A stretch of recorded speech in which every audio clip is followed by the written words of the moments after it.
নাহমাদুহু ওয়া নুসাল্লি আলা রাসূলিল কারীম, আম্মা বা'দ। আউযু বিল্লাহি মিনাশ শাইতানির রাজীম। বিসমিল্লাহির রহমানির রহিম। প্রিয় সুধী, আসসালামু আলাইকুম ওয়া রাহমাতুল্লাহি ওয়া বারাকাতুহু। আজকে আমি একটি বিষয় নিয়ে আলোচনা করছি, সেটি হচ্ছে কোরআনে যাদেরকে আল্লাহর ওলি বলা হয়েছে, পবিত্র কোরআনে যাদেরকে আল্লাহর ওলি বলা হয়েছে। ওলির পরিচয়। ওলি ও আউলিয়া শব্দ দুটি আরবি। ওলি একবচন, যার অর্থ বন্ধু, মুরব্বী বা অভিভাবক, আর আউলিয়া শব্দটি বহুবচন।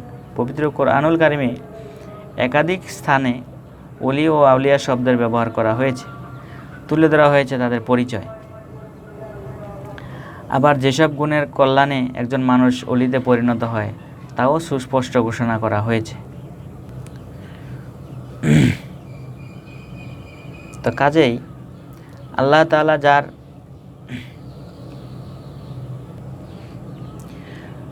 তাআলা যার বন্ধু বা অভিভাবক, তিনি হলেন ওলি।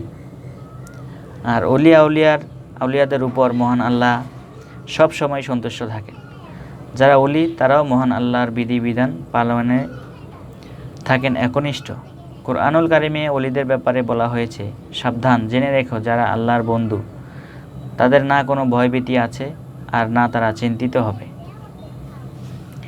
সূরা ইউনূস আয়াত ৬২। ওলি হওয়ার গুণ। কোনো মানুষ যদি আল্লাহর ওলি বা বন্ধু হতে চায়, আল্লাহকে অভিভাবক হিসাবে পেতে চায়, তবে দুটি কাজ করতে হবে। আল্লাহ তাআলা বলেন, যারা ঈমান এনেছে এবং ভয় করতে রয়েছে। সূরা ইউনূস আয়াত ৬৩। আল্লাহর বন্ধু হওয়ার বা আল্লাহকে অভিভাবক হিসেবে পাওয়ার মাধ্যম হলো দুইটি: আল্লাহর প্রতি ঈমান আনা এবং আল্লাহকে ভয় করতে থাকা। আল্লাহর বন্ধুদের সফলতা আল্লাহর প্রতি ঈমান আনা এবং তাকে ভয় করার মাধ্যমে। যে ব্যক্তি আল্লাহর বন্ধুতে পরিণত হয় তার কোনো চিন্তা নেই বলে ঘোষণা দিয়েছেন আল্লাহ। আবার তাদের পুরস্কারও ঘোষণা করেছেন তিনি। আল্লাহ তাআলা বলেন, তাদের জন্য দুনিয়ার জীবন ও পরকালীন জীবনে রয়েছে সুসংবাদ। আল্লাহর কথার কোনো রদবদল হয় না। এটাই হলো মহা সফলতা। সূরা ইউনূস আয়াত ৬৪। আল্লাহ তাআলা উল্লেখিত আয়াতে আল্লাহর বন্ধু হওয়ার জন্য দুটি শর্ত আরোপ করেছেন। একটি হলো আল্লাহর প্রতি ঈমান বা বিশ্বাস স্থাপন করা, আর দ্বিতীয়টি হলো আল্লাহকে ভয় করা এবং আল্লাহর সন্তুষ্টি ও অবাধ্যতা থেকে আত্মরক্ষা করে চলা বা তাকওয়া অবলম্বন করা। কোরআনের বর্ণনা অনুযায়ী ঈমান এবং তাকওয়া এই দুটি গুণের মধ্যেই আল্লাহর ওলি বা বন্ধু হওয়ার মূল উপায় সীমাবদ্ধ। ঈমান ও তাকওয়া গুণ যার মধ্যে যত বেশি ও যত পরিপূর্ণ হবে, ওই ব্যক্তি বেলায়েতের পথে তত বেশি অগ্রসর ও তত বেশি আল্লাহর ওলি বা বন্ধু হিসাবে বিবেচিত হবে। ইমাম আবু জাফর তাহাবী রহমতুল্লাহি আলাইহি বলেন, সব মুমিন করুণাময় আল্লাহর বন্ধু। তাদের মধ্যে থেকে যে যত বেশি আল্লাহর অনুগত্য ও কোরআনের অনুসারী, সে তত বেশি আল্লাহর কাছে সম্মানিত, অর্থাৎ তত বেশি বেলায়েতের অধিকারী। ইবনুল মুবারক। হাদিসে পাকে আল্লাহর প্রিয় বান্দা হওয়ার দুটি উপায় উঠে এসেছে। একজন মুমিনের কাজকে প্রিয় নবী সাল্লাল্লাহু আলাইহি ওয়াসাল্লাম দুইভাবে বিভক্ত করেন। তাহলে প্রথমত বান্দা আল্লাহর ফরজ বিধানগুলো যথাযথ পালন করবে। দ্বিতীয়ত ফরজ বিধান পালনের পাশাপাশি নফল ইবাদত বন্দেগী আত্মনিয়োগের মাধ্যমে বেলায়েতে তথা আল্লাহর বন্ধুত্ব অর্জন করবে। যারা আল্লাহর ওলি বা বন্ধু, তাদের মর্যাদাও অনেক বেশি। কেননা যে ব্যক্তি আল্লাহর বন্ধু হয়ে যায়, আল্লাহ তাআলাও ওই ব্যক্তি হয়ে যায় বলে ব্যাপক প্রচলিত একটি প্রবাদ বাক্য রয়েছে। হাদিসে কুদসিতে এসেছে, যে ব্যক্তি আমার কোনো ওলির সাথে শত্রুতা করে, আমি তার সাথে যুদ্ধ ঘোষণা করি। আমার নৈকট্য অর্জন বা ওলি হওয়ার জন্য বান্দা যত কাজ করে, তন্মধ্যে সে কাজ আমি সবচেয়ে বেশি ভালোবাসি। যে কাজ আমি ফরজ করেছি, অর্থাৎ ফরজ কাজ পালন করাই আমার নৈকট্য অর্জনের জন্য সর্বপ্রথম সবচেয়ে প্রিয় কাজ। এরপর বান্দা যখন সর্বদা নফল ইবাদত পালনের মাধ্যমে আমার বেলায়েতের পথে অগ্রসর হতে থাকে, তখন আমি তাকে ভালোবাসি।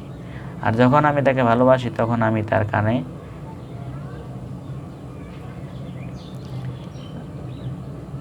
তার কানে পরিণত হইয়া যাই, যা দিয়া সে শুনতে পায়।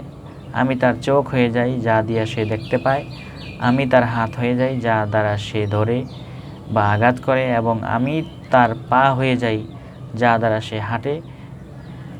সে যদি আমার কাছে কিছু প্রার্থনা করে তাহলে আমি অবশ্যই তাকে তা প্রদান করি। সে যদি আমার কাছে আশ্রয় চায় তাহলে আমি অবশ্যই তাকে আশ্রয় প্রদান করি। মুআত্তা মালিক। পরিশেষে আল্লাহ তাআলা বন্ধু হতে ফরজ বিধান পালনের নির্দেশনা মেনে কাজ করা জরুরি। যেমনটি একাধিক আয়াতে আল্লাহ তাআলা বলেছেন, নিশ্চয়ই তোমাদের ওলি হলেন আল্লাহ এবং তার রসুল আর ঈমানদার লোকেরা, যারা সমাজ প্রতিষ্ঠা করে, যাকাত আদায় করে এবং আল্লাহর প্রতি আনুগত্য বাধ্যগত থাকে। যারা ওলি মনে আল্লাহকে এবং আল্লাহর রসুলকে আর ঈমানদার লোকদেরকে, তারাই আল্লাহর দল এবং আল্লাহর দলেই থাকবে বিজয়ী। সূরা মায়েদা আয়াত 55-56। আর আল্লাহ মুমিনদের অভিভাবক। সূরা ইমরান আয়াত 68। আর আল্লাহর মুত্তাকিদের তাকওয়াবানদের বন্ধু। সূরা জাসিয়া আয়াত 19। তোমাদের মধ্যে আল্লাহর কাছে সেই ব্যক্তি বেশি মর্যাদা সম্পন্ন যে তোমাদের মধ্যে বেশি মুত্তাকি, তাকওয়াবান। সূরা হুজরাত আয়াত 13। আল্লাহ তাআলা মুসলিম উম্মাহকে ঈমান ও তাকওয়া অবলম্বনের পাশাপাশি ফরজ বিধানগুলো পালনের পাশাপাশি সাধ্যমতো নফল ইবাদতের মাধ্যমে আল্লাহর বন্ধু হওয়ার তৌফিক দান করুক। আমিন। সকলে ভালো থাকবেন। আসসালামু আলাইকুম ওয়া রাহমাতুল্লাহি ওয়া বারাকাতুহু।